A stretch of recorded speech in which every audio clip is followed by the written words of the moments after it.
మెల్లని స్వరం. చూడండి, ఒక బుక్ మనం కొంటే దాని మీద లాస్ట్కో ఫస్ట్కో ఎడిటర్ పేరు ఉంటుంది, ఆథర్ పేరు ఉంటుంది. ఇంకా లోపలికి వెళ్తే దాన్ని పబ్లిషర్సు, రాయల్టీస్ ఎవరెవరికి ఉన్నాయి అన్ని డీటెయిల్స్ ఇస్తారు. కానీ పరిశుద్ధ గ్రంథం మీద మీకు ఎప్పుడైనా ఆథర్ కనబడ్డా? పబ్లిషర్స్ కనబడ్డారా? రాయల్టీస్ కనబడ్డాయా? ఏమీ కనబడవు. దీన్ని రాసింది 40 మంది భక్తులు రాశారు. రాజులు, ధనవంతులు, పేదవారు, గొర్రెల కాపరులు, మత్స్యకారులు, యాజకులు, వ్యవసాయకులు, ఇలా అనేక వృత్తుల్లో ఉన్నవారు, అనేక స్థితిగతుల్లో ఉన్నవారు రాశారు. కొంతమంది ప్యాలెస్లలో కూర్చొని రాశారు, కొంతమంది చెరసాలలో కూర్చొని రాశారు, కొంతమంది మంచి మంచి పట్టణాలలో కూర్చొని రాశారు, కొంతమంది అరణ్యంలో కూర్చొని రాశారు. ఎక్కడ పడితే అక్కడ కూర్చొని భక్తులు అలా పరిశుద్ధాత్మ ప్రేరేపణ ద్వారా రాయడం జరిగింది. బైబిల్ చాలా స్పష్టంగా తెలియజేస్తుంది, all scripture is God breathed. దేవుని ఊపిరి చేత, దైవావేశము చేత భక్తులు రాశారు. మనిషి ఆవేశం చేత కాదు, మనిషి ఆలోచన చేత కాదు, దేవుని ఆత్మ ద్వారా, దేవుని ఆలోచన ద్వారా, దేవుని ప్రేరేపణ ద్వారా రాశారు. ఇప్పుడు ఆశ్చర్యం ఏంటంటే, ఒకసారి ఆలోచించండి. 40 మంది రచయితలకి ఒక అంశం ఇచ్చి, ఫర్ ఎగ్జాంపుల్ విశ్వాసం మీద రాయండి అని చెప్పామనుకోండి, 40 మంది 40 రకాల పుస్తకాలు రాస్తారు. విశ్వాసం అంటే ఒకరికి తెలిసిన ప్రత్యక్షత ఇంకొకరికి తెలియదు, ఒక్కొక్కరు ఒక్కొక్క విధంగా రాస్తారు. కానీ ఈ 40 మంది భక్తులు ఒక్కరి గురించే రాశారు. ఆ ఒక్కరు ఎవరంటే, మన కోసం ప్రాణత్యాగం చేసి మరణమును గెలిచి తిరిగి లేచిన యేసుక్రీస్తు ప్రభు గురించి రాశారు. ఇది ఆశ్చర్యం కాదా? 40 మంది భక్తులు ఒకరితో ఒకరికి పరిచయం లేదు. కొంతమందికి ఉండొచ్చు, లైక్ యేసు ప్రభు కాలంలో మత్తయి, యోహాన్ ఇట్లాంటి వారికి మేబీ పరిచయం ఉండొచ్చు. కానీ మెజారిటీ ఆఫ్ పీపుల్ని మనం చూస్తే ఒకరితో ఒకరికి పరిచయం లేదు. ఒకరు ఆసియా ఖండంలో ఉండి రాస్తే ఇంకొకరు ఇంకొక స్థలంలో ఉండి రాశారు. ఎవరితో ఎవరికి కాంటాక్ట్ లేదు, కానీ అందరూ ఒక వ్యక్తి గురించే రాశారు. అందరూ ఒక వ్యక్తినే చూపిస్తున్నారు, యేసుక్రీస్తు ప్రభువును ఈ పరిశుద్ధ గ్రంథం ద్వారా మనకు పరిచయం చేస్తున్నారు. అందుకే ప్రతి పేజీలో మనకు యేసు ప్రభు కనబడతాడు. చాలామందికి యేసు ప్రభు మత్తయి సువార్తలో, మార్కు సువార్తలో, లూకా సువార్తలో, యోహాను సువార్తలో మాత్రమే కనబడతాడు చాలామందికి. కానీ పాత నిబంధనలో కూడా ప్రతి పేజీలో యేసు ప్రభు మనకు కనబడతాడు మర్మముగా. అందుకే దావీదు భక్తుడు ఏమంటున్నాడంటే, నీ ధర్మశాస్త్రంలో ఉంటున్న అద్భుతమైన సంగతులను చూడడానికి నా కన్నులు తెరువు ప్రభు అని ప్రార్థన చేస్తున్నాడు. మన కన్నులు తెరవబడకుండా, మనోనేత్రములు తెరవబడకుండా, పరిశుద్ధాత్మ సహాయం లేకుండా దేవుని వాక్యాన్ని చదివితే అదొక నవలలాగానో, టెక్స్ట్ బుక్ లాగానో, సాధారణమైన పుస్తకం లాగానే చదివి మనం పక్కన పెడతాం. జస్ట్ దాంట్లో ఉన్న ఇన్ఫర్మేషన్ మాత్రమే మనకు తెలుస్తుంది. కానీ ఒక వ్యక్తి ఆత్మ సహాయముతో, ప్రార్థనాపూర్వకంగా, భయభక్తులతో వాక్యాన్ని చదవడం ద్వారా కన్సిస్టెంట్గా ఒకరోజు ఒక రాత్రి కాకుండా ప్రతి దినము వాక్య ధ్యానంలో వెళ్ళడం ద్వారా యేసుక్రీస్తు ప్రభు యొక్క ప్రత్యక్షతలు లోతుగా ప్రతిదినం మనం తెలుసుకోగలుగుతాం. అంత మాత్రమే కాదు, ప్రతి 25 వచనాలకు ఒకసారి రెండవ రాకడను గురించిన ప్రస్తావన జరిగింది మర్మముగా. ఫర్ ఎగ్జాంపుల్ మొదటి పేజీలోనే చూద్దాం, మీకు ఉదాహరణకు చూపిస్తాను.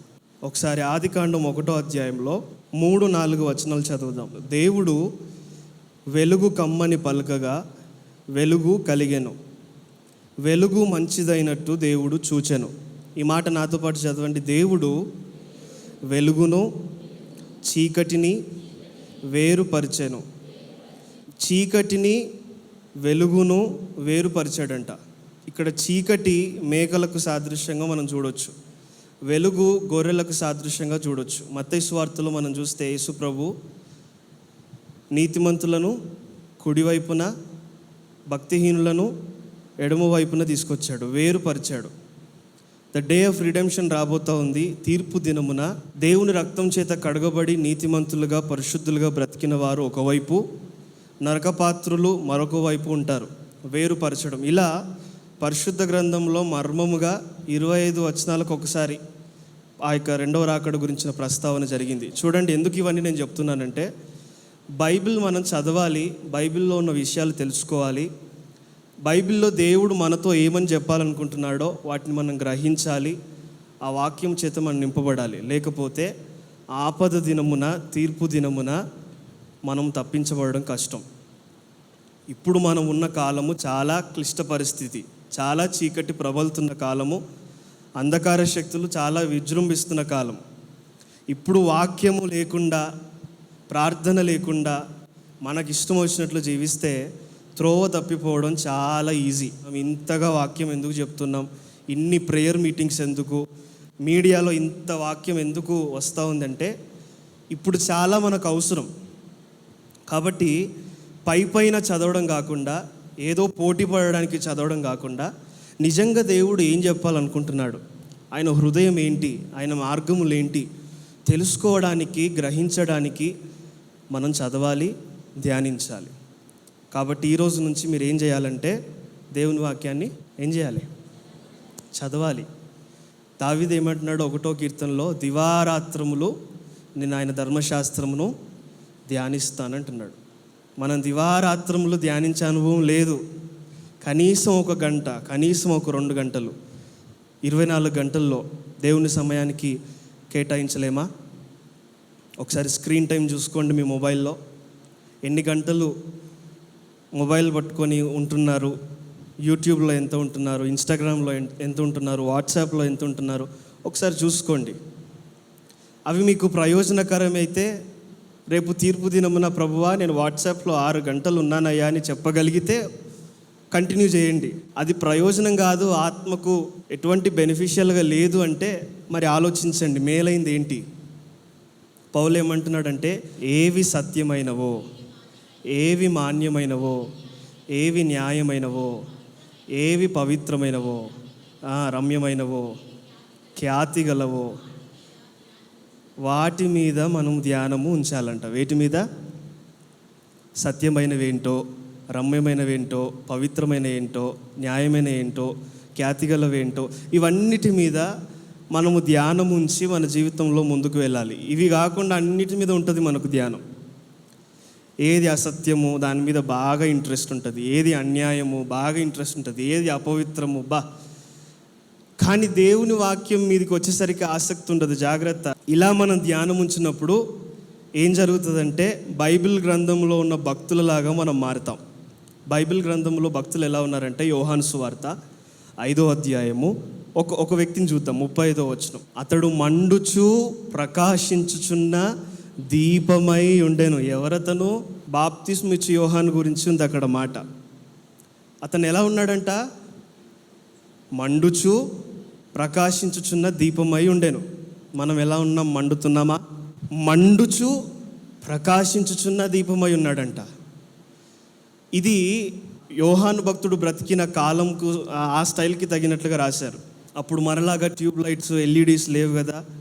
దీపస్తంభాల మీద దీపాలు పెట్టుకొని వాళ్ళు జీవించేవారు. దీపం మండుతూ ఉంటే ఏమవుతుంది? మైనము కరిగిపోతూ ఉంటుంది.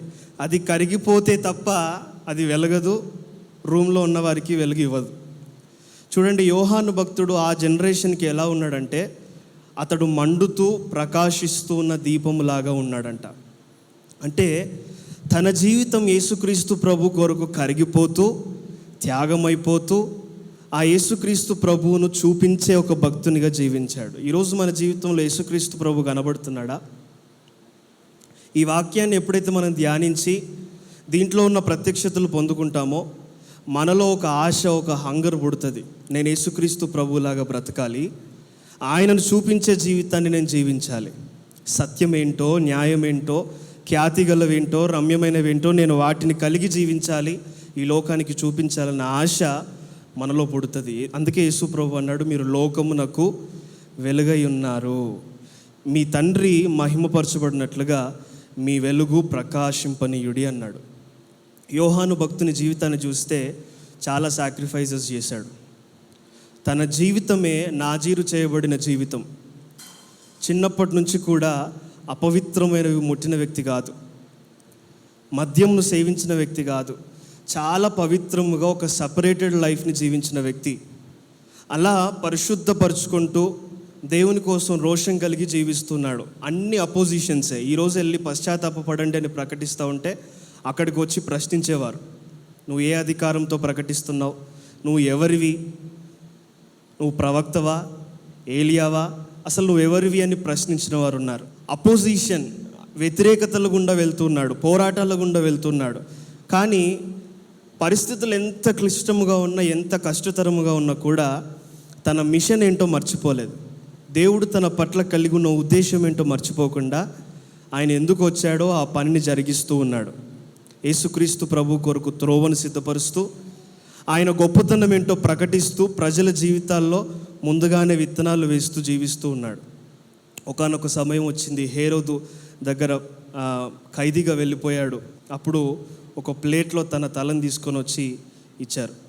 అంటే తన జీవిత ప్రారంభం మొదలుకొని ఆఖరి వరకు ఎక్కడ కూడా కంఫర్ట్ జోన్లో లేడు. కష్టమైన పరిస్థితుల గుండా వెళ్ళాడు, ప్రాణహాని గుండా వెళ్ళాడు. కానీ ఎక్కడా యేసు ప్రభువును మర్చిపోలేదు. ఎక్కడ తన పని, తను చేయవలసిన ఆ యొక్క పర్పస్ తను మర్చిపోకుండా జీవించాడు. ఈరోజు మన పట్ల దేవుని ఉద్దేశం ఏంటి అంటే, మనం కలిగి ఉన్న వెలుగు ఈ లోకానికి చూపించాలి. యేసుక్రీస్తు ప్రభు చేత మనం వెలిగించబడ్డాం, మనం ప్రకాశిస్తూ ఉన్నాం.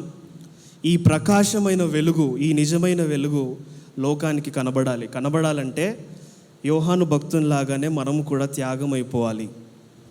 యోహాను భక్తుడు జన్మించినప్పటి నుంచి పవిత్రమైన జీవితాన్ని జీవిస్తూ దేవునికి అంగీకారమైన జీవితాన్ని జీవించాడు.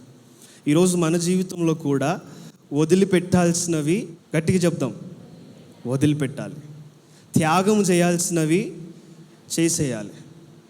ఏవి పవిత్రమైనవో, ఏవి రమ్యమైనవో, ఈ మాట ఎప్పటికీ మీరు ధ్యానం చేస్తూ ఉండండి. ఇవి మన జీవితంలో కలిగి ఉండాలి. యేసుక్రీస్తు ప్రభువును చూపించేవారిగా మనం ఉండాలి. మీరు ప్రవక్త అయినా కాకపోయినా, ఒక విశ్వాసి, క్రీస్తు రక్తంలో కడగబడిన వ్యక్తి యొక్క గురి ఏమై ఉండాలంటే, నా జీవితంలో యేసు ప్రభు కనబడాలి, అంతే. మోషే చేసిన ప్రార్థన నాకు చాలా ఇష్టం.